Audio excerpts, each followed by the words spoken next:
নামানিছিল গুৰু গোসাঁই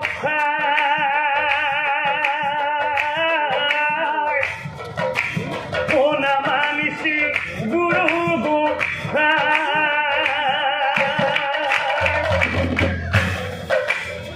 স্বামীৰ প্ৰতিও নাছিলে ভকতি দিনে নিশাই দিনে নিশাই পাৰিছিল গালি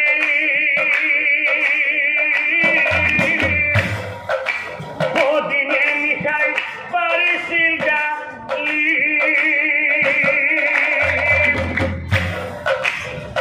এই নাৰীজনী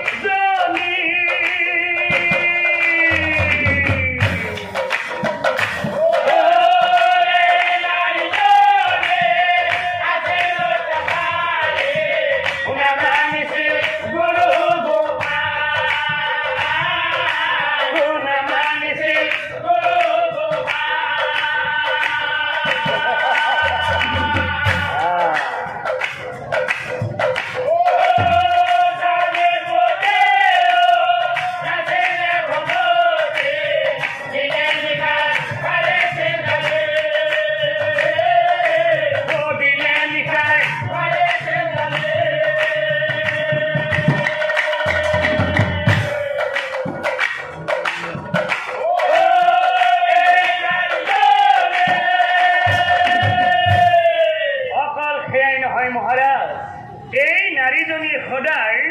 ৰূপ যৌৱনক লৈ অহংকাৰ কৰিছিল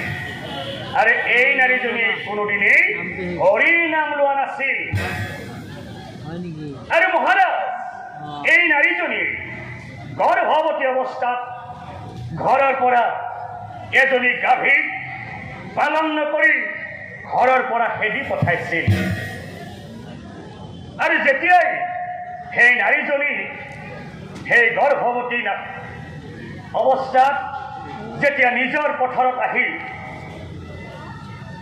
প্ৰসৱ বেদনাই ছট বটাই আছিল যেতিয়া পোৱালিটো জন্ম দিছিল তেতিয়া দেখিও নেদেখাৰ ভাও ধৰি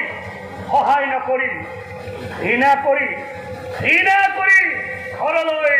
উভতি গৈছিল গতিকে মহাৰাজ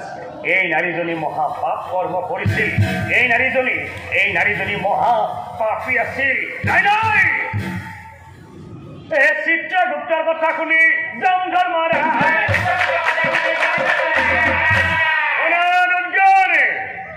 এই নাৰীজনীৰ জীৱটো লৈ যায় এই কুম্ভী পাপ নৰকত লৈ যাও কুম্ভী পাপ নৰকত